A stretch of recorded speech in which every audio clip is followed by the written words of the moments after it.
There's a special place that I like to go when nobody's home, to increase my understanding, my daily bread that amazing. I'm talking about precepts, precept on precept, line upon line, precept on precept, line upon line, babe. I can't keep explaining, can't study for you. I can't think of nothing, wasn't nothing gon' try. There's a special place that I like to go.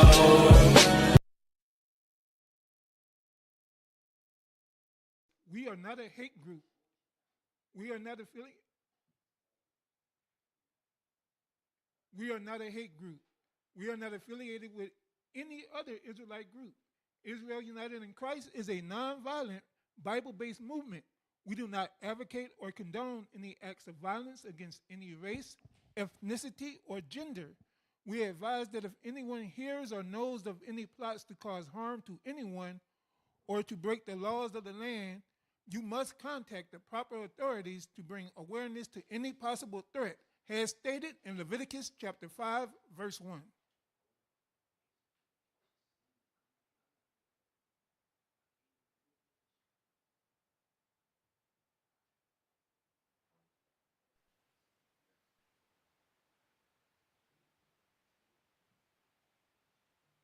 Hey, Shalom Israel, Most High Christ bless. Hey, we back. All praise to the Most High, man. We were blessing the entire planet for Passover, so all glory to the Father for that. Welcome to Precept Upon Precept. Captain Shem couldn't be here, so we're going to hold it down for him. You know what I'm saying? I know Cap watching. Yeah, we're going to hold it down, Cap over. But I'm Captain Matthew to my left. Officer Micah. To his left. Officer Thomas. To his left. Officer Mikael. All right. So y'all know what we do. We got the first segment with the Watchman report. Officer Micah,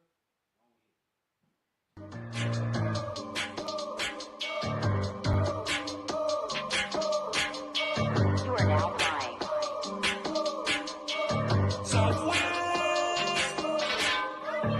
We the sons of God, we don't back down. I'll take it to your face, I tell you right now. Step up to the count, we ain't backing down. Hey, Shalom Israel, Most High in Christ bless. Not gonna waste any time. I'm gonna get to the first article. All right, check this out. I'm gonna read the top and the bottom. All right. Federal judge limit Trump's use of Alien Enemies Act for some deportations. I just want the second part right here. Watch this.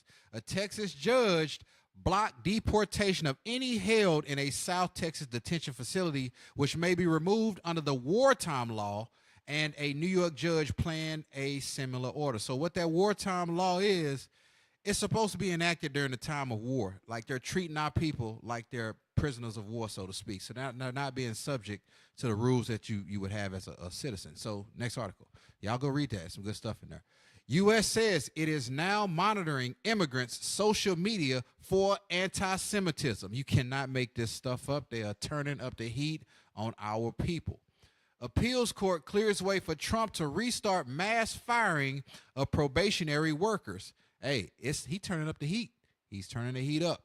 Officials scramble to identify victims of Dominican club roof collapse that killed at least 184 people. That's Simeon, y'all. Hey, send up prayers so my people could repent over that. More than 300 students, visas revoked as the government expands reasons to deportation.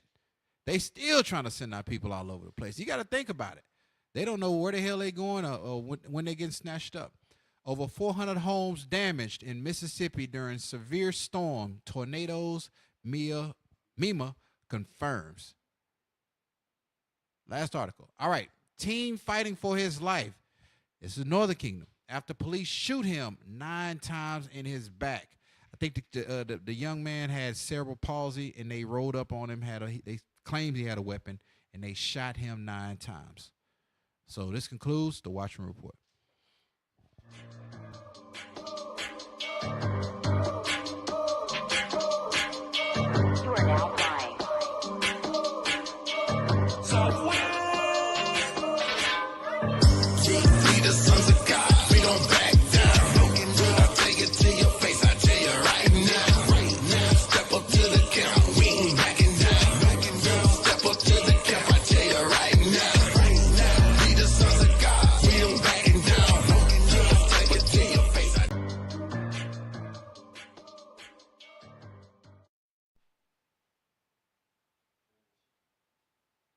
Hey, shalom, shalom. Sorry about this. Pray for the tech team. Pray for the tech team. Like we were saying, we back. We was blitzing the entire planet. Shout out to Captain Shim. He couldn't be here, but I know he watching online. So we're going to hold it down for you, Capo. Bruh. So how's everybody doing? A lot going on, Cap. There's a lot going on. All Yes, praise to sir. the Most High. Hey, yes, there is a lot going on. So, in the words of Bishop Yawasop, the angels are activated. The angels are activated. We did a lot of work. The word went out through the four corners, literally, of the earth. Literally, the four corners of the earth. The word went out, and a lot of stuff happened. A lot of stuff happened. So, all praise to the Most High for that we are actually able to be a part of this time in history. This is the greatest time to be alive right now. You understand? And a little comic relief of it is actually what's going on with old DJ Trump. This dude is off the chain. Really, he is off the chain. Like there's so much stuff that he's doing that he's shooting himself in the foot, literally. Like, really what's going on. All right? So, bring up the thumbnail. We got Mikael on the set, so he could go ahead and explain the thumbnail. So the thumbnail, this man is giving out tariffs like Oprah Winfrey gave out cars. You get a car, you get a tariff, you get a tariff. So you got tariffs everywhere. And we also have the war tariff or tariff wars. China strikes back, showing you that China has put tariffs on the United States because of the tariffs that Donald Trump is putting on us. And it says tremendous trials to come. The last time we had a president that was tariff crazy was President Hoover. And those tariffs led to the Great Depression. So we got tremendous trials to come, y'all. So y'all stay prayed up. Yup. So, Trump's tariffs, tremendous trials to come. So, oftentimes we hear these words and it's like, what do they mean? What does this have to do with anything? Pull up on Google, what is a tariff? And then we're going to pull up article number 8.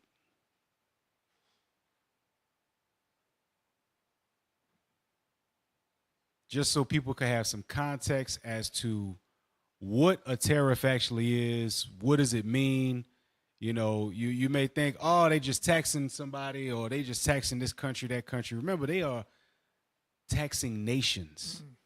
When you tax a person, they may have to pay a penalty or something like that.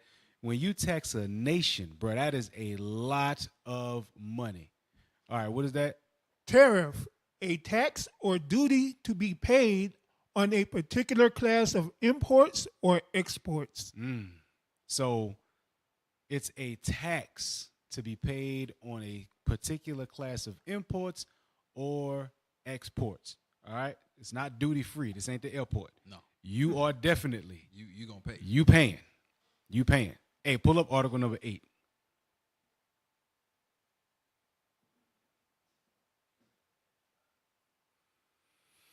All right.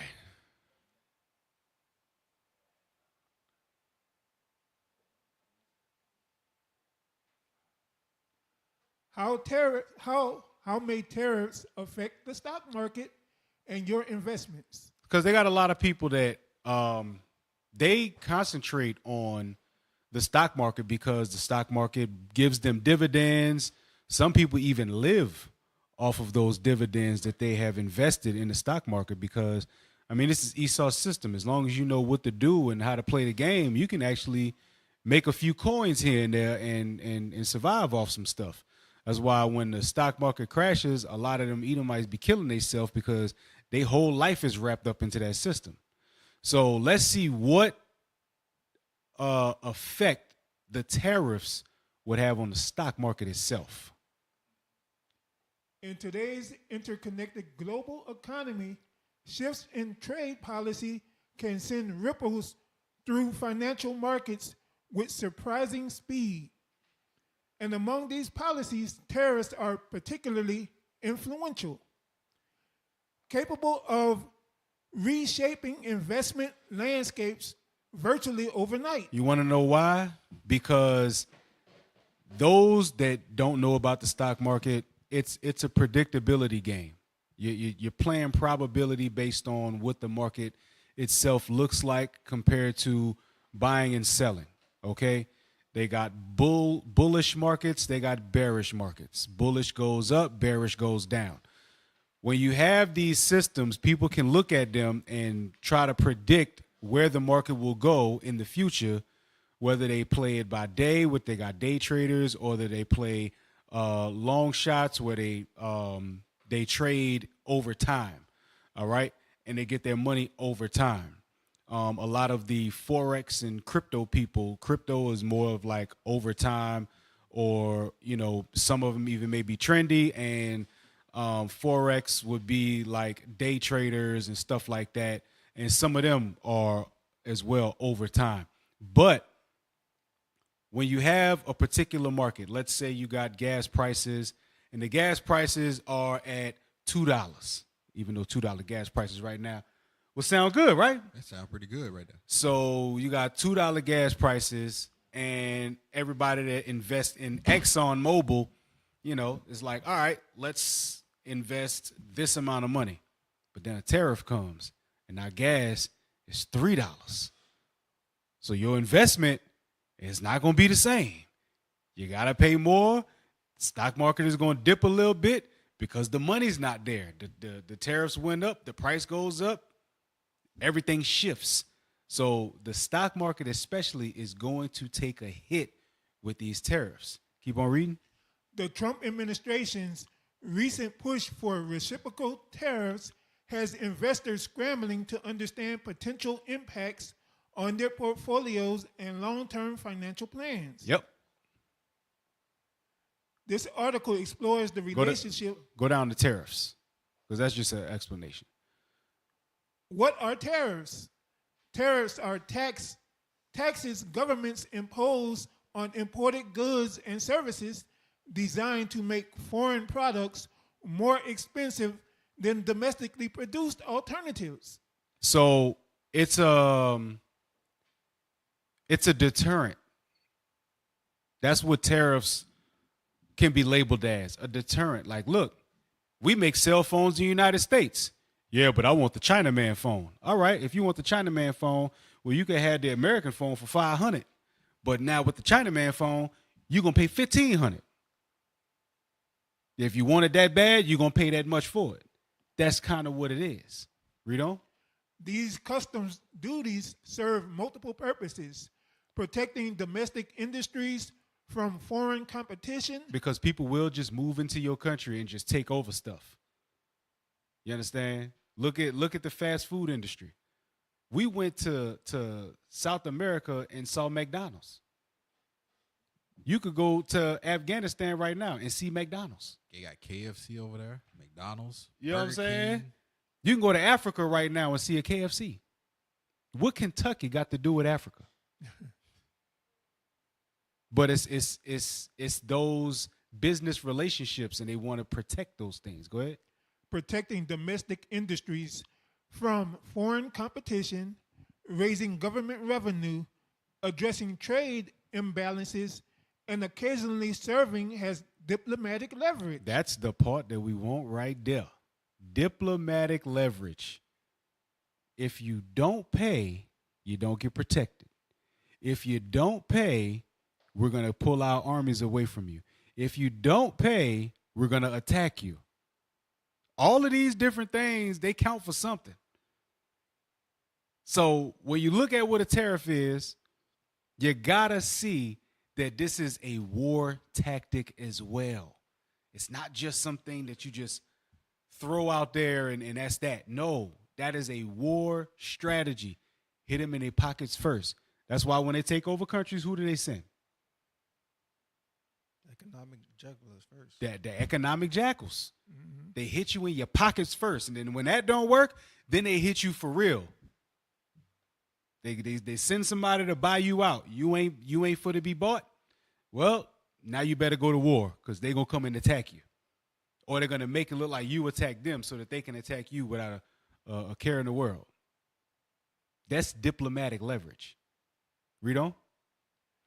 When a country imposes a tariff, a 25% duty on imported steel, for example, the importer must pay that percentage to the government before selling the product domestically. That's there go right there. There go right there. Like, look, we getting ours off the top. I was waiting for the next part before I said anything. The next part is the headbanger, because that's what a lot of people not they ain't feeling it yet, but you're gonna feel it. Because when you look at President Donald Trump, Elon Musk, they have enough money they can make the stock market dip, rise, whatever. They don't feel the hurt. Joe down there at the bottom, who got his money in crypto and what's the other one? Bitcoin. Mm-hmm. You gonna feel it a lot faster than they will. Yep.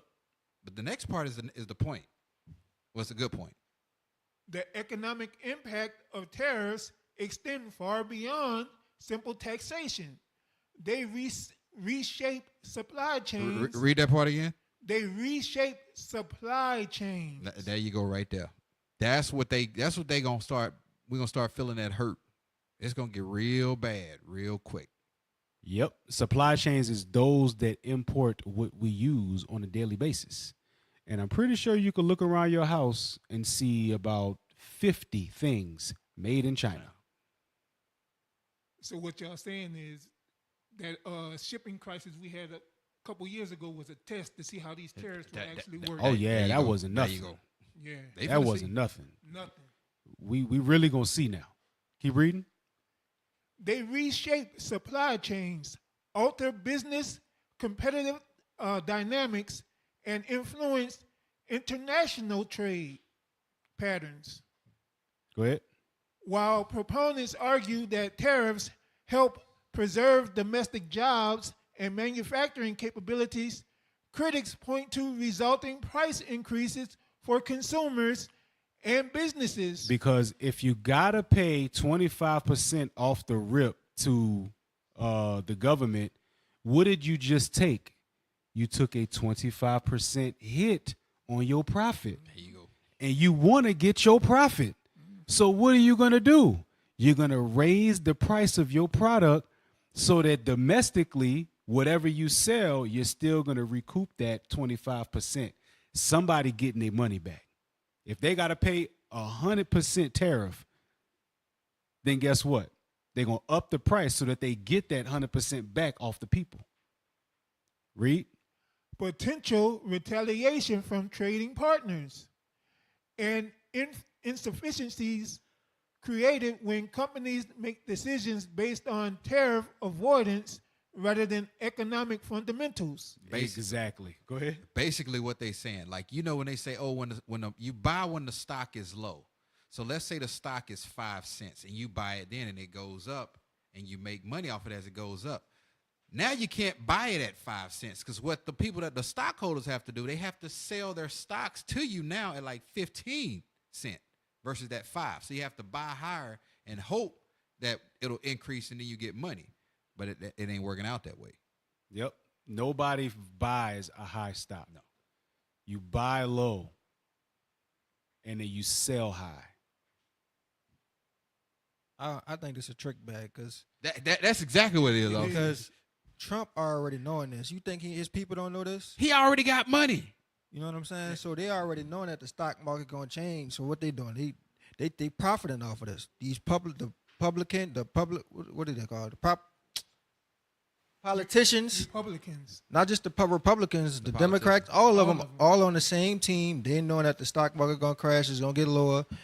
They gonna do what they do, while the people gonna suffer for it. Yep. Us. Of course they know what it's going to do because we've been down this road before. Hoover did the same thing and it led to the Great Depression. And what happened immediately after the Great Depression? They went into a world war to to boost the economy again. There you go. That's the same thing they're doing. That's the same thing. They don't change their playbook. Yep, same play, same book. How tariffs impact the stock market? How tariffs impact the stock market. When governments announce new tariffs, stock markets typically respond with heightened volatility as investors recalibrate expectations about future corporate earnings. Because like Officer Michael pointed out, if they got to sell at a higher price, now you got to see, okay, if you're selling your stock at a higher price, how viable are you as an earner? How realistic is it that you're going to maintain that price, which is now the new low, and you're going to make more off of it? Because who's going to buy it if everything's high? So now it no longer becomes a consumer market. Now it's like, okay, how do we do this? What's the next move? And this stuff happens overnight. And Cap, to your point, what I like to keep, like, for our people, look at it at the basic level. You got to think. Let's say you get the job, they paying you $30 an hour. They say, hey, you can take some. I'll use Waffle House for an example. We offer a program where you can put money into stock. Jay gonna be looking like, man, hey, stock? That stock high as hell. I can't afford that. I need my check. I gotta eat, because you're not getting raised your raise is not going up to keep up with the income that you need for society. So your pay is staying the same. They're saying we're going to put some of your money into stock. You pretty much just throwing that money into the fire, because it's the stock market is too volatile right now. You can't really pinpoint what's what. So often jobs will offer those little incentives. Well, you can buy into the stock. We'll put a portion of your check in there, and then you get a return on your investment. You don't know what their return gonna look like. Nope, not at all. Because it's all about who sells what. If you invest in a stock and that company goes under, you just lost your money. Yep. If you invest in a stock and that company succeeds, well, then you probably going to gain a little bit. But right now, at this point in time, these investors, they don't know what to do, because they don't know who's still going to be in business after these reciprocal tariffs hit. And Cap, to that point, really think about it. The first thing the president did when he came in was started. So you don't know, like, let's say you got to go to HR and complain to the guy that let's say he was over that department that collect that stock. Trump fired him. He sent 10,000 people home. So you can't even go in. I'm going to go complain. Hold on. What happened to Billy Bob? Well, Trump let him go. Damn. Who am I going to complain to about my money? You ain't got nowhere to complain to. Yep. He let another billionaire who got donut money get the power to fire government officials. Damn. He got the power over the federal government. He's sending people home. He giving them severance packages. This is an at-will country right now. Like Louisiana is known as an at-will state. At-will state meaning they could fire you with no reason. You can get fired at will. That's why they call it an at-will state. They turned this into an at-will country because they just firing folk. It is what it is. Keep on reading. The most immediate reaction often comes from directly affected industries. Companies that import tariffed goods as production imports or export products to market where retaliatory tariffs have been imposed. Sectors like semiconductors, automobiles, and consumer electronics often experience immediate price movements as investors attempt to price in potential impacts. That was the part that I was waiting on right there. Because guess what? Cars and electronics has made a definite come up in the fabric of society. It is needed now. Electronics are now needed. You understand? They got people that can't live without their phone. We did an experiment one time where I asked somebody to see their phone, and I just held it in my hand. They was like, "What are you doing?" I said, "I'm not doing nothing. Give my phone back." I said, "Why? You're not even on it. You're not even using it. It's right here. It's in my hand. It's in front of you. I didn't put it in my pocket. I didn't put it in a bag. It's in my hand." They was literally having a conniption fit because they couldn't see their phone. They couldn't have it in their hand. That's an addiction. When tariffs happen, guess what? Them electronics, them video games, computers, people that do music, people that do entertainment, all of these little, what they call them, influencers and all of that stuff. Yeah, a lot of y'all stuff about to go up. A lot of that stuff about to go up. Cars, automobiles, you want to ride around, get it. Guess what? Cars are going to be more expensive. Cap. It's about to be real hard to get sick. Really think about semiconductors. The little devices, them little microchips, diodes, all that stuff they put in the computers. They put it in their those machines that keep a lot of hospitals going. So it's about to get real tight real fast. So they said those prices tend to skyrocket because I need an MRI. I need an X-ray. Now, hold on. Last time my insurance said it covered this. Well, sir, now there's a copay associated with this MRI scan. Yeah, my copay was $50. No, now it's $255. They'll start driving those prices up because the money got to come from somewhere. Yep. Usually, the person on the lowest on the totem pole got to pay. Guess what? Medicaid, Medicare, that stuff used to cover certain things. They're gonna start I'm telling you, they're gonna start tampering with that too. This is why I say that it's a trick bag, because with tariffs you could be strategic. You can pinpoint what you want to tariff, but Trump not doing that. He just got everything under a whole broad spectrum, so it's gonna affect everybody. Versus saying, okay, look, China, we get our chips from China. We want America to do our own chips. Let's hit them right there instead of hitting everything. You know what I'm saying? That's why I see that it's on purpose that they're doing this, so to affect us. Yeah, because Trump is not just pinpointing, like you said, a particular part of industry. He want a whole nation. You don't like me? Well, we're gonna put tariffs on China. But sir, everything in our office is from China. I don't give a damn. I don't care. It's gonna be great. It's gonna be beautiful. It's gonna be great. It's gonna be beautiful. Great. Let's go to number one. Let's go to number one.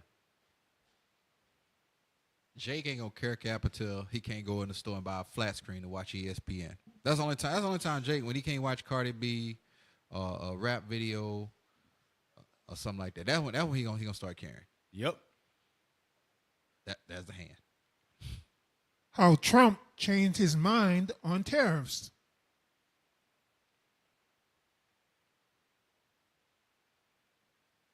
Liberation Day just gave way to Capitulation Day. U.S. President Donald Trump pulled back on Wednesday on a series of harsh tariffs targeting friends and foes alike in an audacious bid to remake the global economic order. Now, get Job 9:24. This is why the Bible is a true book. This man put tariffs on friends and enemies. Everybody. He did not discriminate. And all in order to restore or to remake global economic order. You know what global economic order means? That the U.S. is back on top of the food chain and everybody else sucks off the breast of the U.S. You need me. I'm the big dog. That's what they want. That's what they want. Read that. This is the book of Job, chapter 9 and verse 24. The earth is given into the hand of the wicked. The earth is given into the hand of the wicked. Who else could be the wicked at this point? Black people ain't putting no tariffs on nobody. We ain't got no power to restore or reshape global economic order. Most of us never seen the globe. You ain't never been outside your city. Some people ain't never left their state. Some people never left the country at all. You have no idea what it is to have any sort of global economic order on nothing. Hell, our household economic order ain't right. They call black people liquid money. Facts. Because as soon as we get it, just slip right out our hands. It just go right back on where it came from. They said the black dollar circulates what, 6 minutes or 30 seconds or something like that. It's quick. Something crazy. It's Some ridiculous. And what are we supposed to do? Nothing. Because the earth is given to the hand of the wicked. They got the power to do all that they're doing. We got to look at the Bible from what it's actually saying, not what we want it to say. Go back to the article.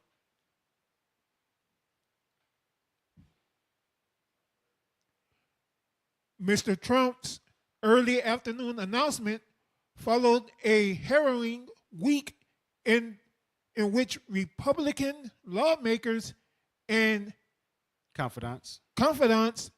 privately warned him that tariffs could wreck the economy. All of his friends is telling him, "Hey man, this thing is kind of I don't think that's a good idea, man. I don't think that's the way to go. I think you kind of think you might be doing something bad here, sir." Hey, Cap, to that point, I saw a video, and I won't take him to get it. It was an older man. This man had to be about, I say, probably late 50s, early 60s.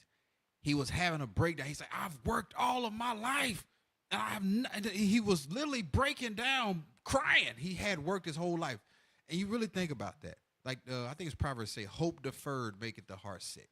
Mm-hmm. This brother, and I know it's going to get to it in an article.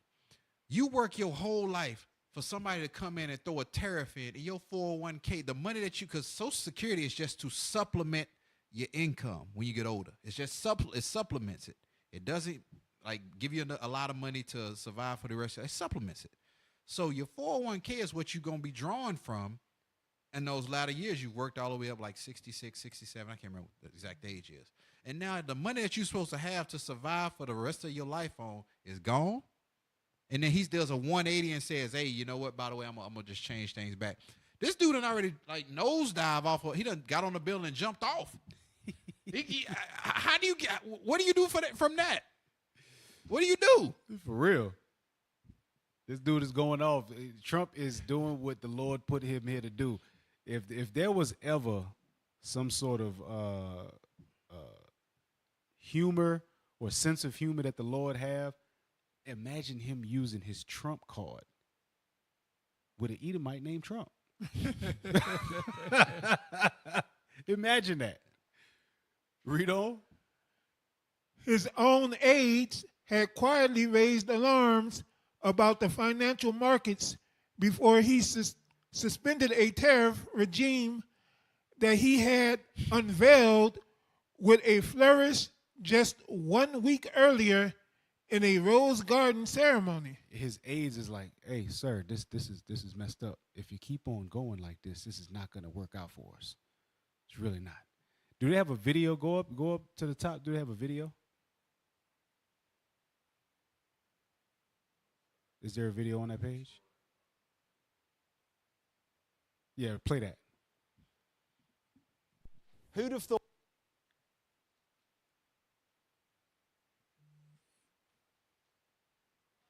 Stop. Pressing. One of America's most important seaports is 2,000 miles from the ocean. Of the many front lines in this global trade war, this is one of them, and here's why. The port of Duluth Superior is in the northernmost part of the United States, on the border with Canada. No seaport anywhere in the world is as far inland as this. Here's the aerial lift bridge, absolutely, the iconic aerial lift bridge. Our guide is Jason Rohn, to show us around a port which generates $1.6 billion a year, supporting more than 7,000 jobs. Did y'all hear that? In a supply chain. Did you hear how much and how many jobs that supports? Did y'all hear that? Back it up. Back it up just a little bit. Because he said something right there, and a lot of people missed it. Mm-hmm. Yep. Go ahead. $1.6 billion a year. $1.6 billion a year. Jobs. And 7,000 jobs. 7,000 jobs. And you start cutting 25% off of that. Oof. $1.6 billion a year. $1.6 billion a year. The black church pulls in How much? They be 80, robbing. 80 million? Sisters be paying all kind of stuff off of the pastor. Or was it 800 million? The black church pulls in. I had those figures. I know I got them. I probably got to look it up real quick, but I know I got them.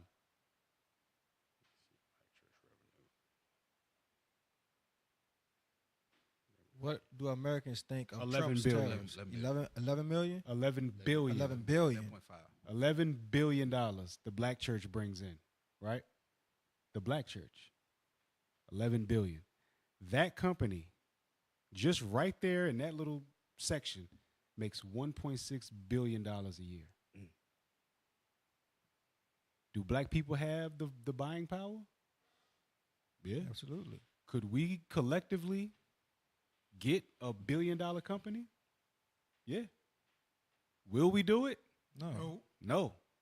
Because that's not where our mind is. Our mind is on stunting as a habit. That's where our mind is. Our mind is on stunting. Our mind is on what can I do for me? We got that granddad mentality, granddad for the Boondocks. What can y'all do to make this world a better place for me? Play on. And the key in a supply chain stretching so far beyond. And these are grain silos. Correct. On the dockside, the federal Yoshino is being prepared for her cargo. Global trade is part of the lifeblood of this port. She will leave here soon with American grain destined for Algeria, a journey through North America's Great Lakes. A vessel that is sailing through the seaway to Duluth crosses the international boundary nearly 30 times on that journey. What, from the Atlantic coming in, 30 times it will go across the border? That's right, yep. That's amazing. Trade in and out of here is truly global. Beyond grain, there is iron ore. A third of it goes to Canada. Cement, much of it coming from Turkey, and containers of made-in-China products. Tariffs here mean friction. It's certainly a season of more unpredictability than we've seen in the past few years. Which is, I guess, not helpful. There may be opportunities out there, but right now uncertainty isn't good for business. Unpredictability is problematic for ports and problematic for supply chains. And at the end of those supply chains, it is us, the consumer, with opinions as divided as ever. We've crossed the state line now from Minnesota to Wisconsin to see what people make of all this. You're worried? Yeah. Why is that? Because I don't want my food prices to go up any higher. It's ridiculous. The markets definitely are reacting. Did you see what Margaret said? Did you see what Margaret said? He said, are you worried? She said, yeah, I don't want my food prices to go up. Bruh, they will starve people to the point to where they will start robbing each other. The Joker said it best on The Dark Knight. These people that you see will eat each other. And it makes sense, because once people get pushed to the brink of damn near no return, there ain't no telling what these folks will do to survive. Show that in The Purge. The Purge is an example of that. Walking Dead too. Exactly. Look at what people would do just when they hungry. Hell, look at what we did. We ate our own kids. They besieged Jerusalem and we ate our own children. Because you go mad when you're hungry. Not a hangry headache. I'm talking about you're insane because your body has not eaten nothing. This is what these tariffs are going to do. Yes, everything going to be affected. If electronics are being affected, and every store now has a self-checkout. Hell, a Dollar General got self-checkout now. Cal, I'm starting to see a lot of places say no EBT. Y'all, they subtly putting it, it's like a little placard they putting up in stores, no EBT. Yep. They're starting to like, people are not, they're starting to cut those resources. A lot of stores are just getting to the point where they got to start taking in more cash to keep their business going. They can do EBT. They fired 10,000 federal workers in one day. Facts. To save money. Mm-hmm. You don't think that they're going to cut off your $2,500 food stamps? You don't think they're gonna, if they don't cut it off, they're gonna cut it 90% of it. That 2,500 gonna be 450 real quick. You better learn how to budget. Y'all already dating for food anyway. Some of these sisters can miss a couple meals. I said it. It Fix is your what it face. is. Some of y'all date for food anyway. Once stuff gets really bad, what you gonna do then? What are you gonna do then? That's why we gotta prepare. Play on. I think this is a good thing. A level playing field for everyone is a good thing. But listen to Grant Everett. How would you describe life at the moment, for you and your family? With just paycheck to paycheck. I mean, how? That's scary. He has a nuance that gets to the heart of the paradox. We're barely hanging on, trying to raise families with food, and they just keep raising our taxes and our energy bills every year. The power and the water and gas just keep going up. I don't know. I'm scared of what's going to happen with that trend. So we had to try something different. We had to try Donald Trump. An hour to the southeast, fields of gold in Wisconsin. They don't look like much.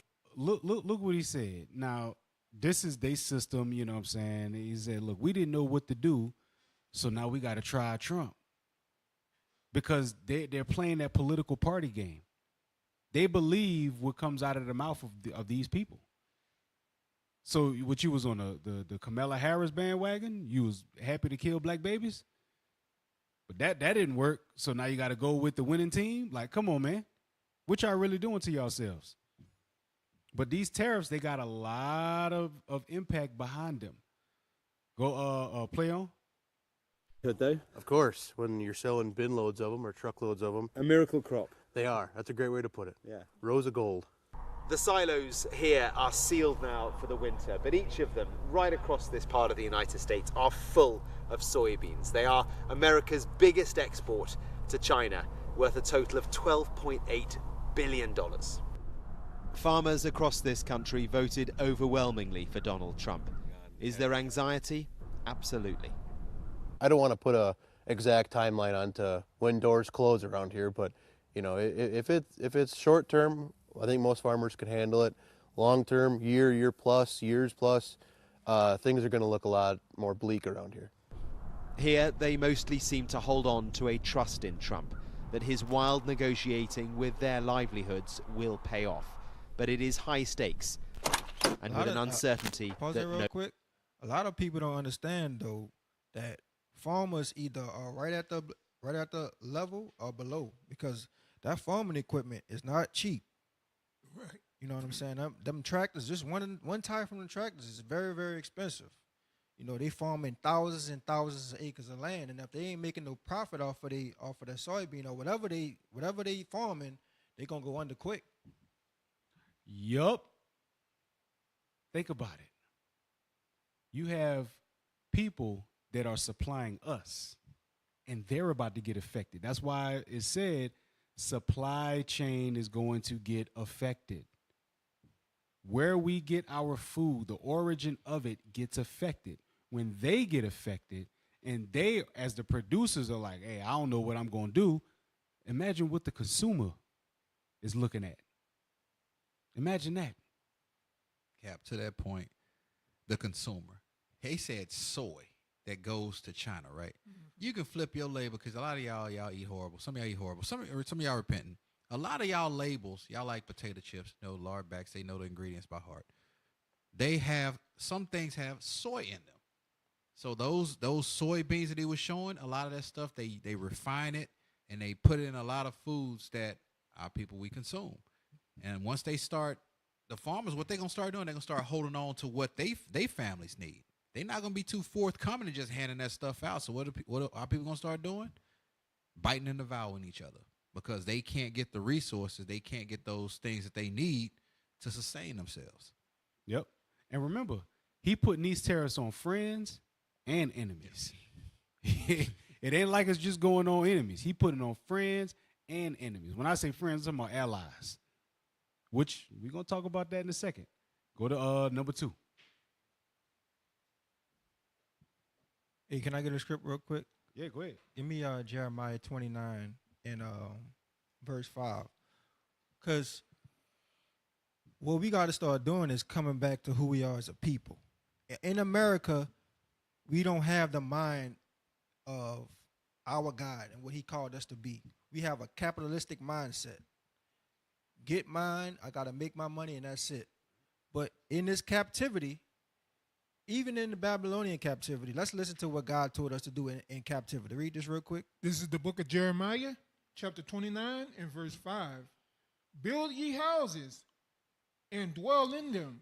Now, we had to serve under the, God said, listen, you're going to have to serve under the Babylonians. I'm going to make you do this. Because we tried to go run to Egypt. God said, no, you got to serve under the Babylonian God. I mean, the Babylonian king. Read it again. He said what? Build ye houses and dwell in them, and plant gardens and eat the fruit of them. That's something we don't do as Israelites. We don't plant our own gardens. We are so conditioned to, well, like the scriptures say in Revelations, we are nurtured by the beast. Walmart, Winn-Dixie, all of these food stores that we go to, we can go buy seed, organic seed, and get tenfold in our own backyards. So that's something that we got to come back to. That God told us we are agricultural people. God said to go back to your roots. Build houses and plant gardens. That's how we going to get over this hump. Learning how to work together. That's all I got. Yep. Let's see what old DJT got to say in this here video. I thought that people were jumping a little bit out of line. They were getting yippy, you know. They were getting a little bit yippy, a little bit afraid. Somebody had to do what we did, and I did a 90-day pause for the people that didn't retaliate, because I told them if you retaliate, we're going to double it. And that's what I did with China, because they did retaliate.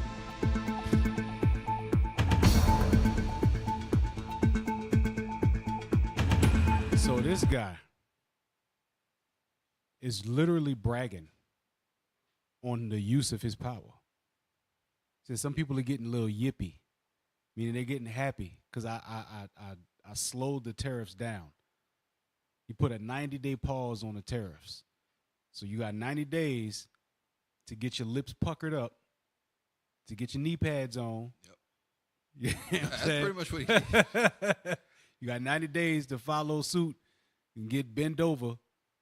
Meanwhile, I'm going to show you what I'm about to do to China because they wanted to put reciprocal tariffs. So we're going to double our tariffs on them. All of this is going to hurt the actual people. That's all. It's going to hurt the actual people.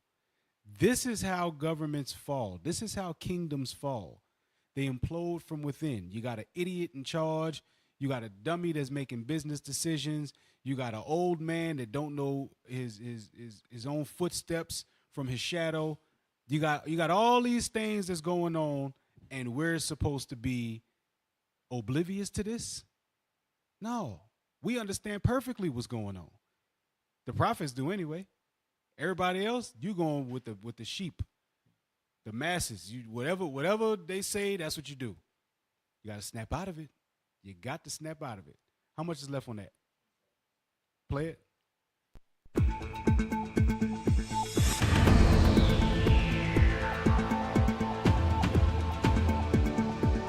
So he put a 10% tariff on all countries.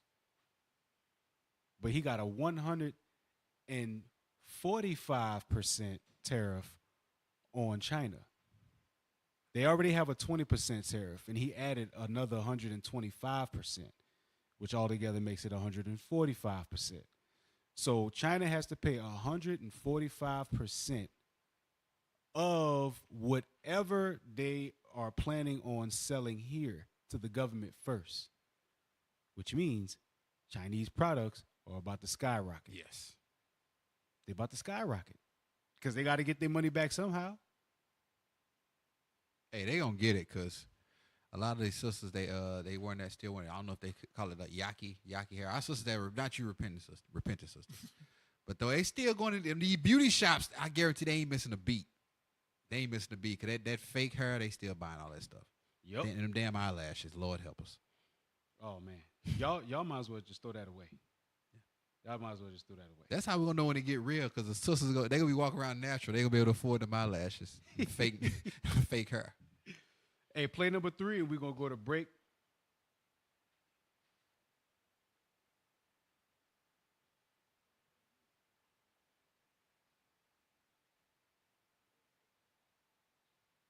Pray for our tech team.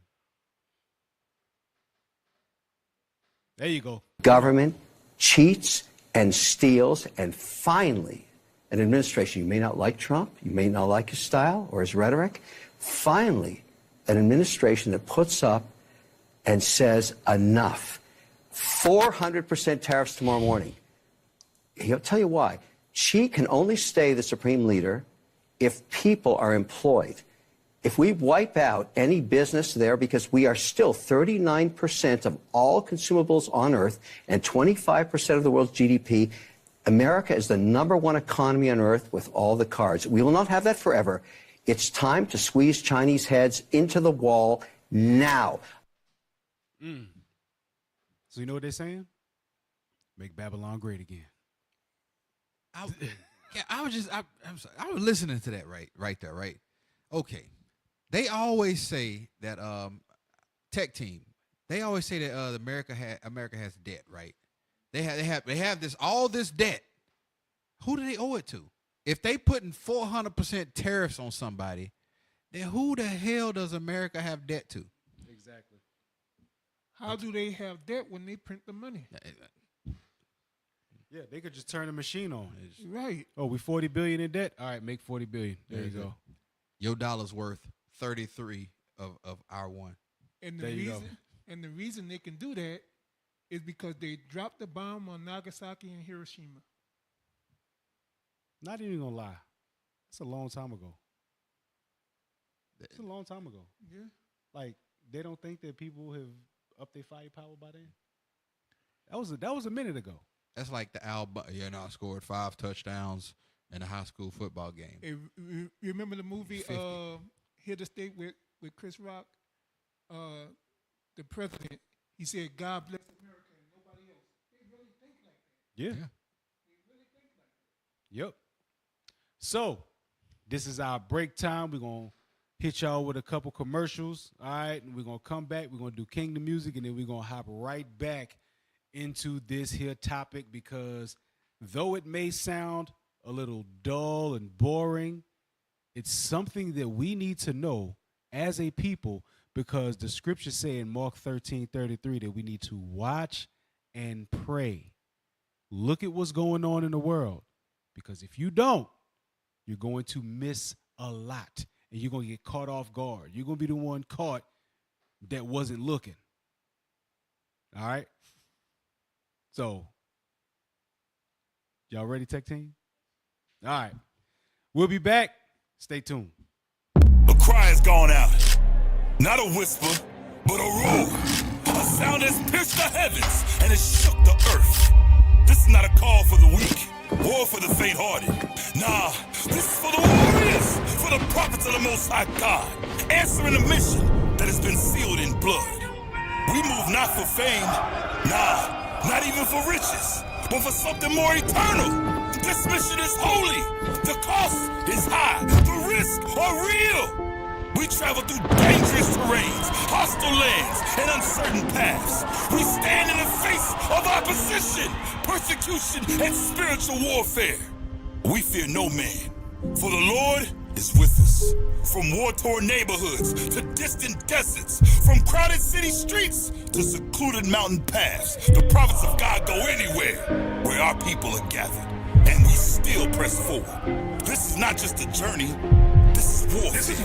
Our banners fly across the Caribbean, Bahamas, Barbados, Belize, Grenada, Jamaica, Puerto Rico, Trinidad, through the jungles and highlands of South America, Ecuador, Guyana, Peru, Suriname, across the unforgiving plains of Africa, Cameroon, Ghana, Kenya, Liberia, Malawi, Nigeria, Sierra Leone, South Africa, and Uganda, into the strongholds of Europe, France, the Netherlands, London, across the ancient lands of Asia, Karnataka, India, to the southern reaches of Australia and the icy winds of North America, Montreal, Canada, even to the islands scattered across the Pacific. We're there!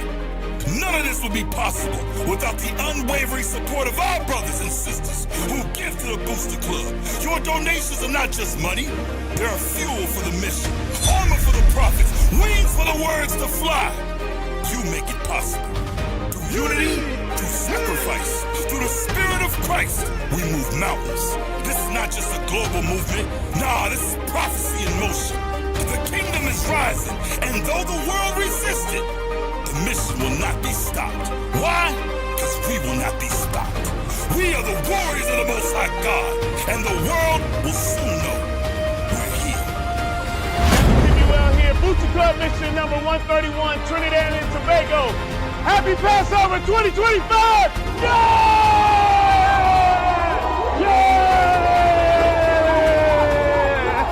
We're here in Toronto, Canada for mission 132. Happy Passover 2025. It was live, it was lit, it was legit. You missed it. Most High in Christ, blessing, shalom.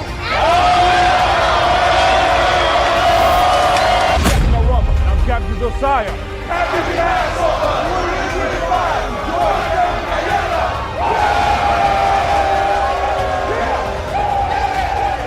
Captain Gideon, I'm here with IUIC friends. Want to wish you guys a happy Passover. Happy Passover!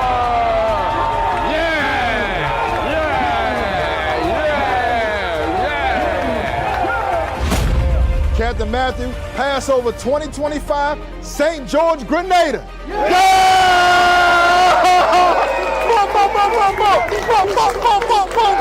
Passover 2025!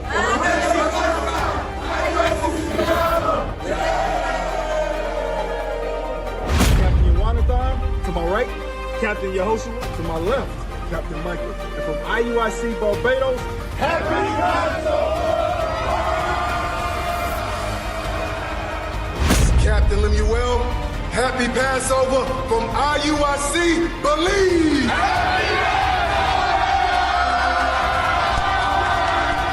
Captain Jafar, Captain Emmanuel, Happy Passover from IUIC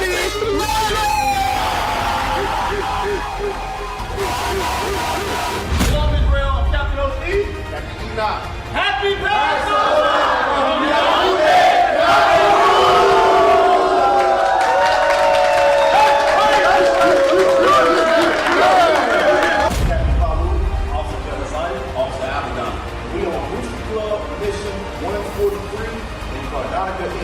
Happy Passover. Happy Passover!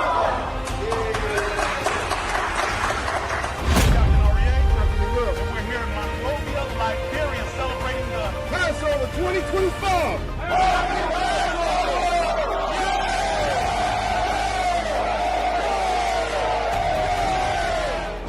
Passover from IUIC Nigeria!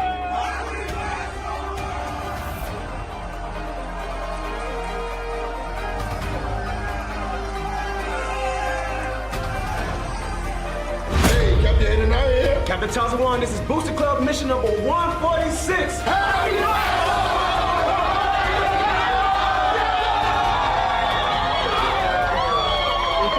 Passover 2025, Australia.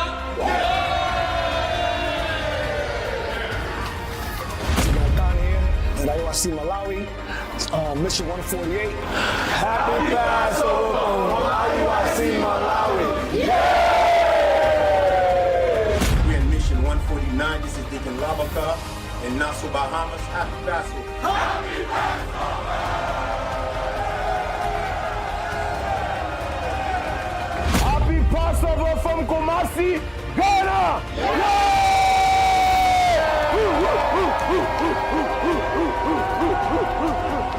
Happy Passover from IUIC South Africa!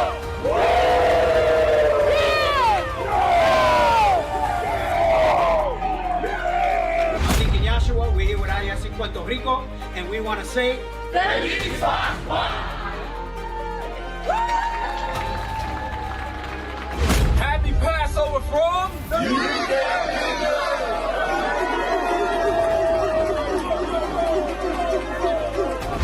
2025, Cap IUIC, Haiti. One vet. One vet, Oficial Noé, Happy Passover from Quito, Ecuador.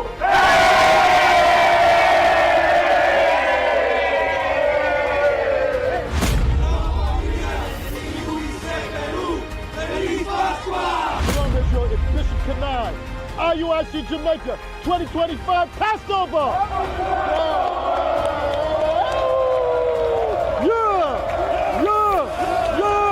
Shalom, Bishop Yalasap here with Captain Shemaiah, Captain Nashawn.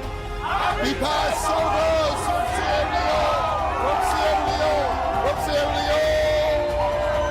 Hey, Shalom Israel, Most High in Christ, bless Bishop Nathaniel here. We in Nairobi, Kenya, Mission 160. Happy Passover! Happy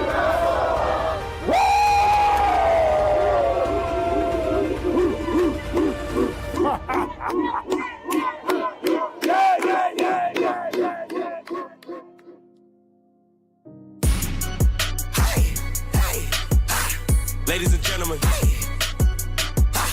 there's the King. Let's go. Hey, 12. Hey, 12 up. Sit down. Hey, Shalom, Most High in Christ bless. Y'all know what time it is. It's Kingdom Music. And since we saw that fire promo or the Passover, let's just keep it in the spirit of destruction of our enemies. And let's start it off with the actual Passover video. Now, this was a song that was put out years ago by my brother, Officer Yawan. Hey, and we made a video out of it. All praise to the Most High. Let's see what's going on with it.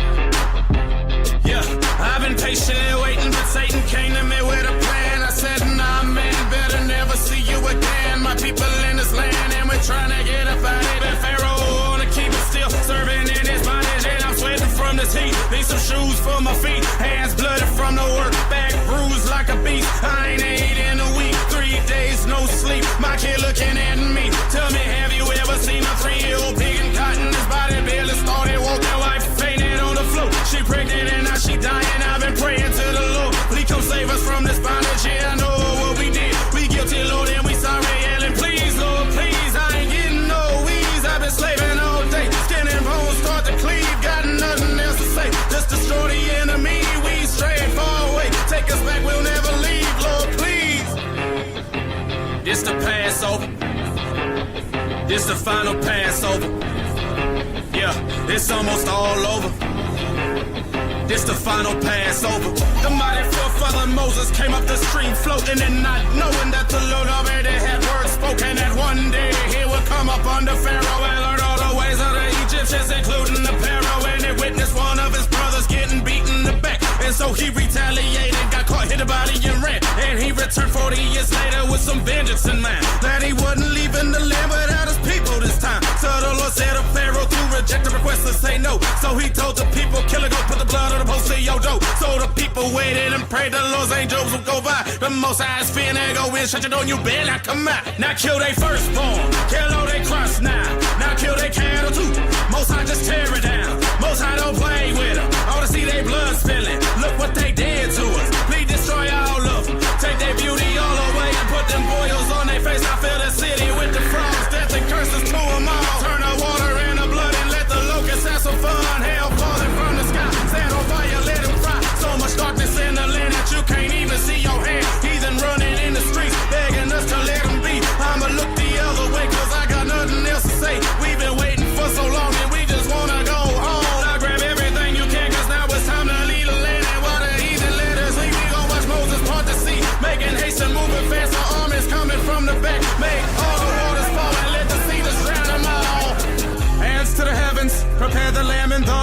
heaven. Now count to 7 days that we can get to bless him. It's time to praise him. Now lift your hands up high and raise them. Blow up the trumpets. Now play the music loud and bump it. Here's for the moment, for all of yours that you have chosen. It's time to party. Got no idea what y'all just started. King David leaping while all the harps and timbrels beating. Now I've been waiting the whole year for this. My soul been fiending. All praises to the Father for bringing us out of bondage. Never thought that I would finally be free till I left this body. Now take the lamb and bread and eat it with haste, cause there's a better land waiting for us up out of this place. Now start closing your eyes and pretend to ascend to the sky. You feel the heat behind your neck from the nuclear fire. Let us pray, please, Heavenly Father, pass over this land. It's time to go home, so either you die or repent. Man, bruh, that thing been fire for years. That thing been fire. Hey, all praise to the Most High, man. That was your wine with the final Passover. Who knows? This might have been the final Passover, but we want to make sure that we got ourselves together, all right? You know, scripture say, woe to you that desire the day of the Lord, because it is darkness and not light, all right? So we definitely want to make sure we getting ourselves together, Israel, because that day is coming, all right? So let's get back to the show. Shalom. Ladies and gentlemen, that's the king. Let's go.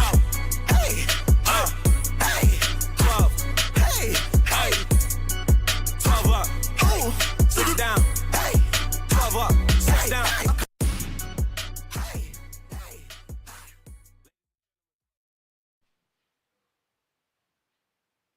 All right, y'all. So look, we gonna hop right back into it.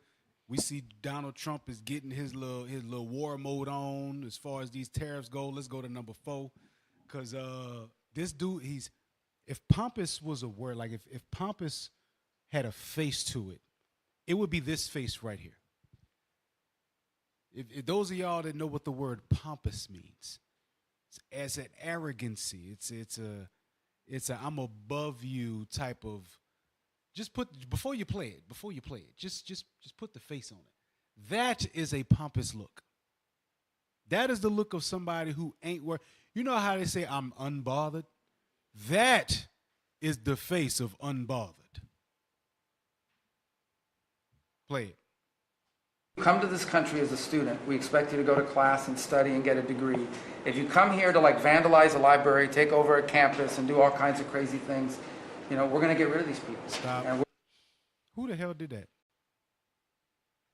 Because when you vandalize a campus, those are white college kids that do that after their football team lost. You what he said? You hold up things and you rewind it. You come to this country as a student, we expect you to go to class and study and get a degree. If you come here to like vandalize a library, take over a campus, and do all kinds of... Take over a campus. Those are white people that do school shootings. You know, we got slapped in the face with the DC sniper. You know what I mean? But black people, Hispanic people, or black people and Latino people don't really do that. We don't really do that. That's white folk stuff.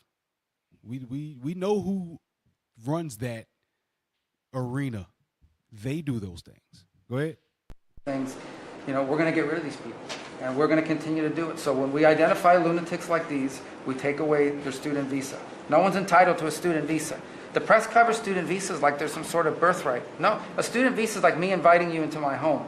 If you come into my home and put all kinds of crap on my couch, I'm going to kick you out of my house. and so, you know, that's what we're doing with our country, thanks to the president.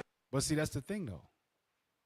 Those foreign exchange students, those people come here on student visas, they are the ones that are in class studying. Hell, more than the Americans.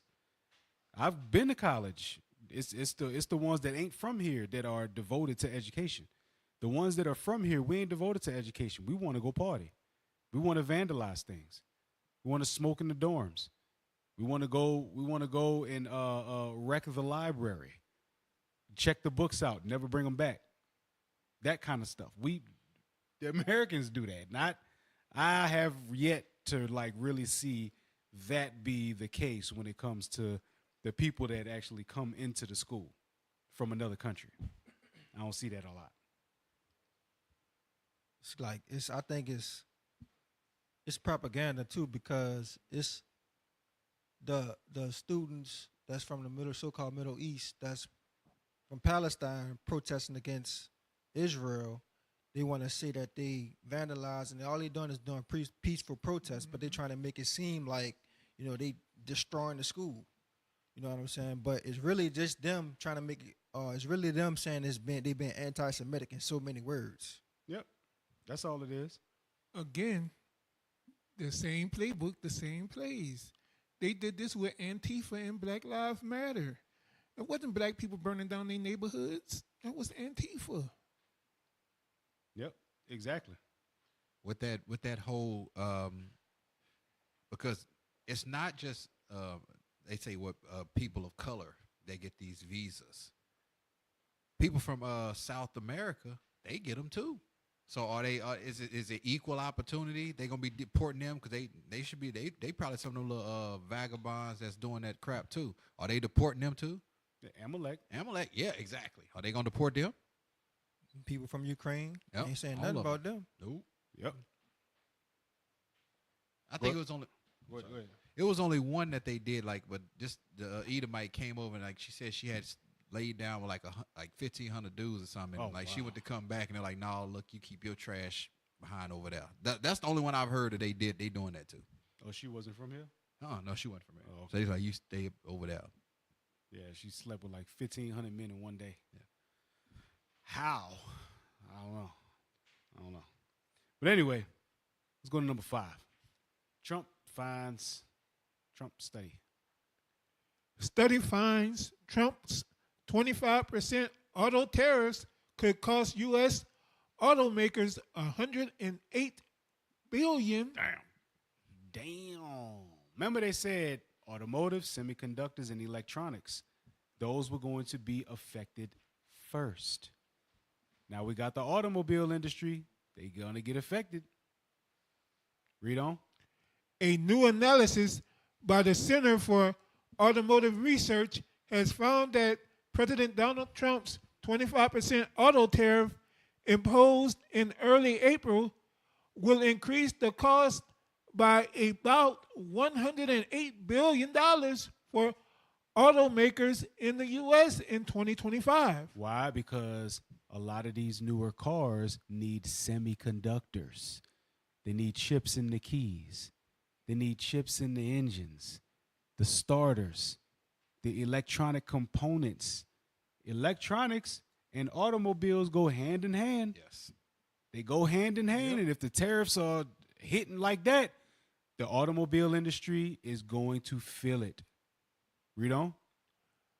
The study released on Thursday by Ann Arbor, Michigan-based organization found Detroit automakers Ford Motor, General Motors, and Stellantis, makers of Jeep and Ram trucks specifically, will see increased cost of $42 billion. The study found the Detroit 3 could see tariffs of nearly $5,000 for parts they import on average for each car produced in the U.S. and about $8,600 on average for each car they import. So it's time to get Chevy. Yeah, because that 5,000 is all Ford. Yeah, because they break all the time. Yeah, shot at Ford on us. Get a Dodge. Time to get Chevy. GM makes Chevy, so they gonna feel it. They gonna feel a hurt. Get a Dodge. Yeah. Go ahead and leave your little Mercedes Benzes and your Audis and all that. Go ahead and leave that alone. Come on down to the regular folk. get a Dodge or a Chevy. Call it a day. At least you'll make it. Read on. Trump's 25% auto tariffs, auto import tariffs took effect April 3rd, causing shockwaves across the industry since supplies come from all over the world. Vehicles made in Mexico and Canada face the levy, but automakers' complaint with the terms of the U.S. Mexico-Canada agreement can deduct the value of U.S. content. Man, so everything here is going to get devalued and everything imported is going to get taxed. You got to see where this stuff is going. You got to see where this stuff is going. But all of this is in an effort to wake our people up. That's all it's going to do. These things are going to happen because the world is coming to an end. This is the last kingdom. Ain't no more after this. Well, there's one more after this, and that's going to be forever. That's right. You understand? That's right. Our kingdom with our King Christ leading that. You understand? Now let's go to number 6. Follow the timestamps.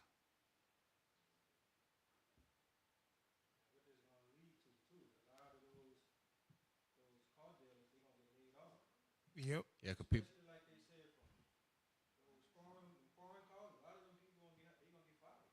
Yep.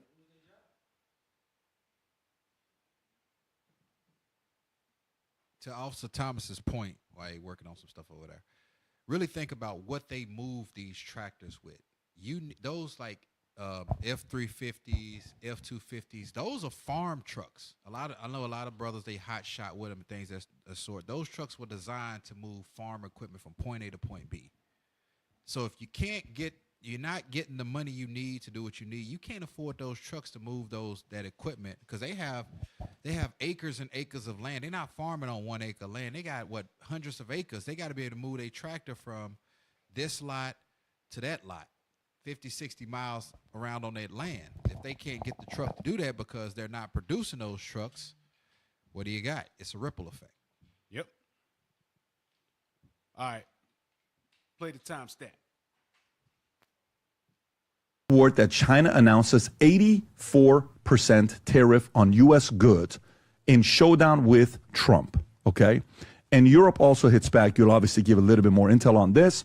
Then the president, do you have the Europe one here as well, Rob, or no? Let me see on the story you were just on. Yes, this has Europe in here as well. If you can go a little bit lower, let's see what Europe's is. Europe Union announced it would begin collecting retaliatory duties on U.S. imports starting Tuesday. Okay. All right. And Wait. So remember, it said Trump was putting tariffs on friends and foes.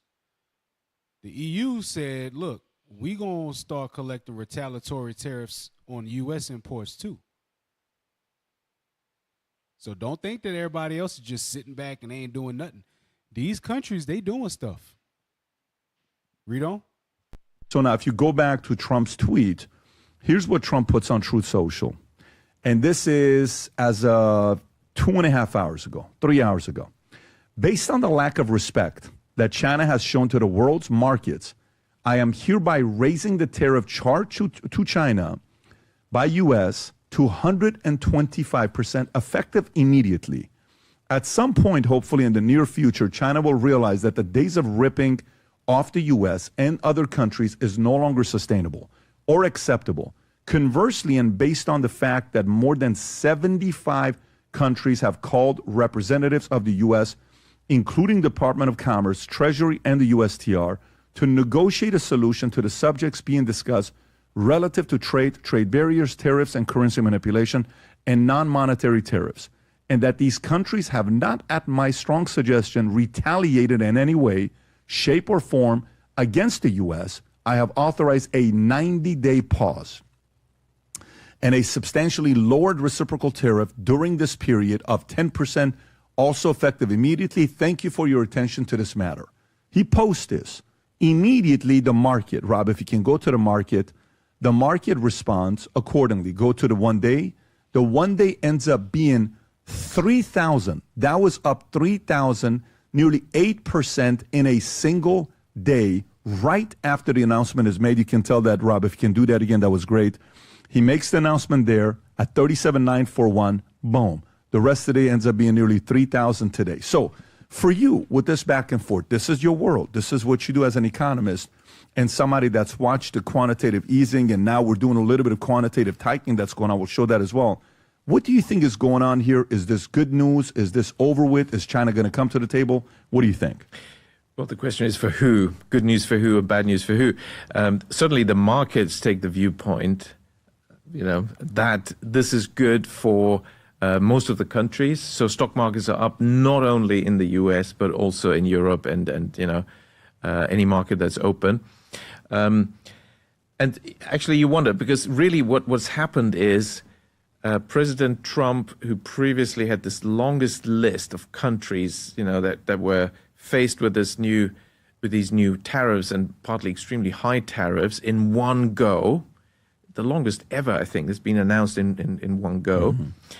But they're now gone. It's all back to a minimum of 10%. Some were at 10%. The UK was 10%. Hey, real quick, I don't know if y'all have been following the shows. When Joe Biden was in office and President Trump, he was running. One of the things he kept emphasizing was, look, hey, they got to pay. That's just what they're going to pay. That was part of his slogan. He kept doing the little hands like, hey, like he's just letting these guys, they're not paying. They have to pay. This is he told everybody he was going to do this. And this is exactly what he's doing. To your point, go to the RT thing. I put it in tonight's content. Go to the RT link. I remember Captain Shim, it was a video he had. I can't remember exactly which one it was. But he was the first one, not the one about the tech. He literally said it. They got to pay. Now, to your point, Officer Michael. That's it. Let's see what this is. Trump says he could pull U.S. troops out of Europe. Damn. Let's see why. U.S. President Donald Trump has indicated that he would consider pulling American forces out of Europe if Washington's NATO allies in the region do not pay more as part of broader negotiations over his sweeping tariff policy. Look. He said, if y'all don't pay, I'm pulling the troops out. Yep. That means no troops in Germany, no troops in France, no troops in the Ukraine, no troops in London, no troops in the UK, no troops in Spain, no troops in Portugal. He's pulling everybody out if y'all don't pay. You understand? He's putting tariffs on everybody, and not just tariffs. That right there is, you got to understand, NATO can't survive. Currently, they can't survive without the help of the U.S. Now, they're putting themselves in position to be independent from the U.S., yes. But ultimately, you got to listen to the great whore. Everybody does. You buy the merchandise. You suck off the teat. You understand? All of the stuff that they got going on, you are benefiting from it. Now they're putting tariffs on them. Cap, to that point, he said 10,000 troops. Those troops, they don't just come over there for just war. They create, you really think of it at the lowest level. Soldiers create jobs for civilians over there. They need things. They need things sewn. They need their cars serviced. The money that those soldiers make, they put that money into Europe.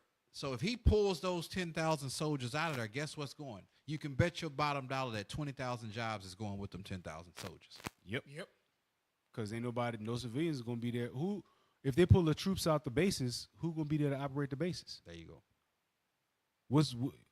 Why have a commissary if there's nobody shopping? Why have a mechanic shop if there's no cars there to service? A restaurant, nobody to feed. You understand? These things are going to greatly impact the economies of those countries. And that is a war tactic as well. He's literally putting it out there like, bro, I will mess all y'all up. If you don't pay, we withdrawn. Because he said it. He said it last year. He said, look, they got to pay. They got to pay. It's going to be beautiful. It's going to be nice. It's going to be lovely. It's gonna be great. That's his hands. His hands is. It's going to be lovely. It's going to be beautiful. They're great. They're going to pay. It's going to be great. I know they're going to pay. They're going to pay because we told them to pay. Paying is what they're going to do, and if they don't pay, then they'll pay. They'll pay. That's it. Hey, Trump is a gangster. He's a gangster. He is a gangster.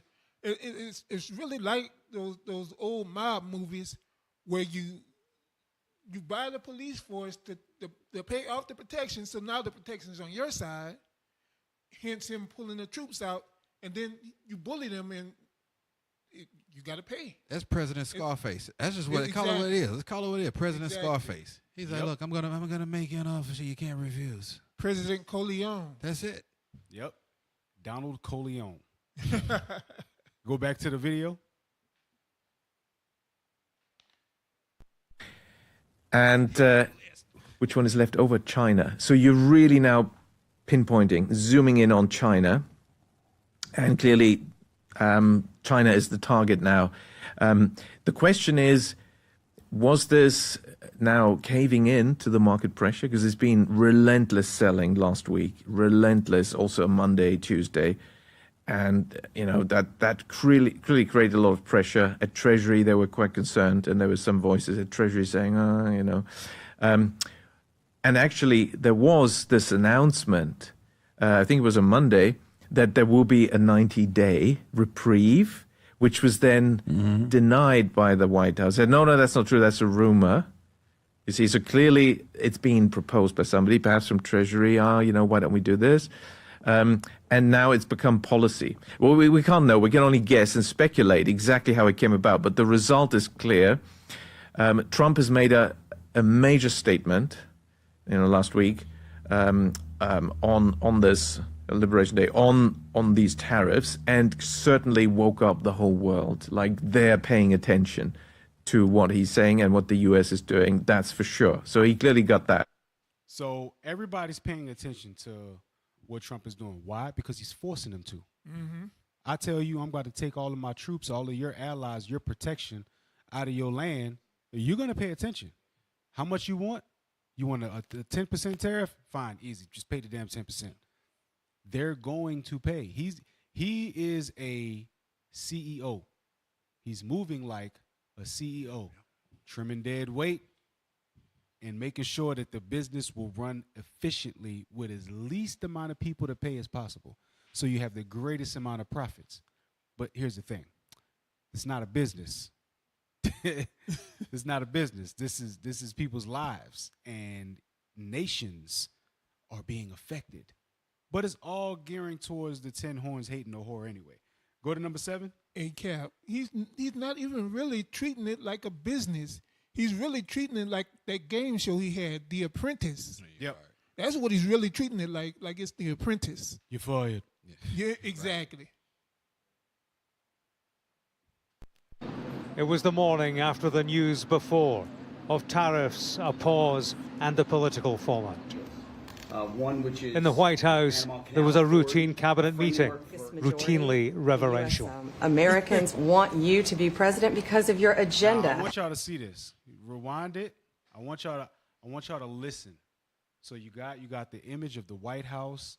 You know, you got everybody that's out there. Everything's looking all professional. Now watch what's being said inside where Donald Trump and everybody is. It was the morning after the news before of tariffs, a pause, and the political fallout. One which is in the White House, there was a routine cabinet meeting, routinely reverential. Americans want you to be president because of your agenda. Thank you for your leadership. Your fantastic leadership. Thanks to your leadership. What you're doing now, I think, is a great service to our country, but ultimately to the world. Outside the room, stock markets had fallen sharply again.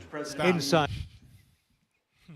Everything's great. They don't want to lose their job. This dude is surrounded. I think everybody up there got a record. They just he put goons around him. Them are goons in suits. That's what it is. Yeah, you're doing a great job, boss. Great job. Yeah, forget about the people at the bottom. You're doing great. Everything's great. He's like, yeah. Meanwhile, the stock market plummeted 20%. Toilet. Stock market outside is plummeting, but everybody's telling them, "Oh, you're doing a great job. It's the best thing that ever happened to the world." You know, these measures that you're taking. You know, I mean, I would have took them myself. Like, you know, I listened to your speech twice every morning while I'm brushing my teeth. You know, I brush my teeth to it. My wife, she'll get that joke, but I brush my teeth to it. You know, it's one of the most amazing things that I've ever had in my life. I actually put it on CD and I listen to it in my car, in my commute. These dudes will tell Trump anything. Meanwhile, the world is going to hell in a handbasket outside their room. Play on. The president spoke of transition difficulty, but left the numbers to his numbers man. Well, I haven't seen it because I've been here for 2.5 hours, so I'll be seeing it. I think Scott went out. Scott, you want to have a statement on that? Sure. Look, the up 2, down 1 is not a bad ratio, or up 10, down 5. We had a big day yesterday. There'll always be transition. Hey, pause that real quick. You can't make this stuff up. Go ahead. Did the whole world forget that this is actually a failed businessman? He has at least 3 failed businesses, and y'all got him running the free world. Whole world on dope. Oh my gosh. This is why he failed. That dude said nothing. Nothing. He said, "That's my numbers, man. You want to chime in on this?" Hey, I think the up 2, down 1 is you know, pretty good, or up 10, down 5. You know, we got a 50% success rate. You know what I mean? You know, that's a win-win for us. We just flip the coin, you know, just see which heads or tails, you know. That's a fancy way of saying, yeah, we got a 50% chance of things working out for us. Play on. But we had in history, it was the biggest day in history. History didn't read well on Wall Street, where the markets fell following the gains on the announcement of a tariff pause. It is a developing story with questions about Donald Trump, tariffs, and their wider impact on global trade. But there are questions, too, closer to home about the tariff bounce in the markets and who benefited. This is Charles Schwab. This was Donald Trump talking profits as the market spiked. He made $2.5 billion today, and he made $900 million. That's not bad, because you know he's in financials. And hours before. Said? You heard what he just said? Yeah, he said this is Charles Schwab. He made $2.5 billion today, and he made $998 million. And how many people? That's the game. They win, you lose. Because they pulling, they winning their money, but you losing. He made this. The market dropping, but they making money. They're not losing at all. They're winning. Hey, go to Revelations 18. Mm-hmm.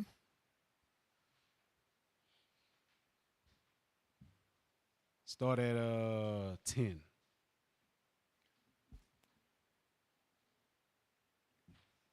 This is the book of Revelation, chapter 18 and verse 10. Start at 9.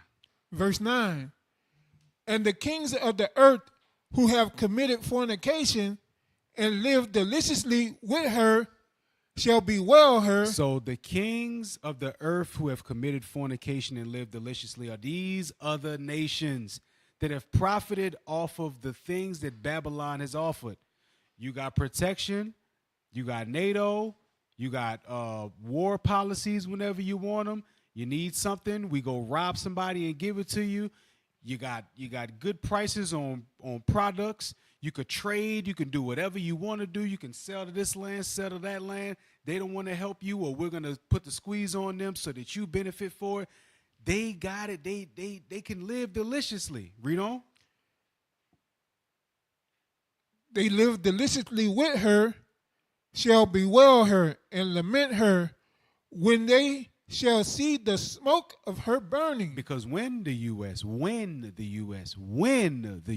gets attacked for its first and only attack, because it's going to be very successful, then everybody's going to start crying. Damn, we ain't going to get the American dream no more. We ain't going to get them prices no more. We ain't going to get,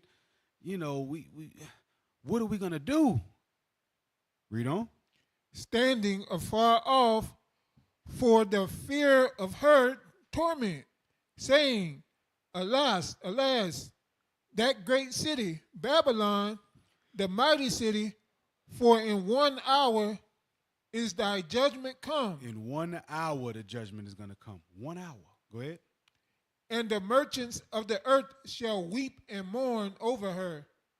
For no man buyeth their merchandise anymore. So you can have tariffs. You can put 1,000% tariffs on all countries.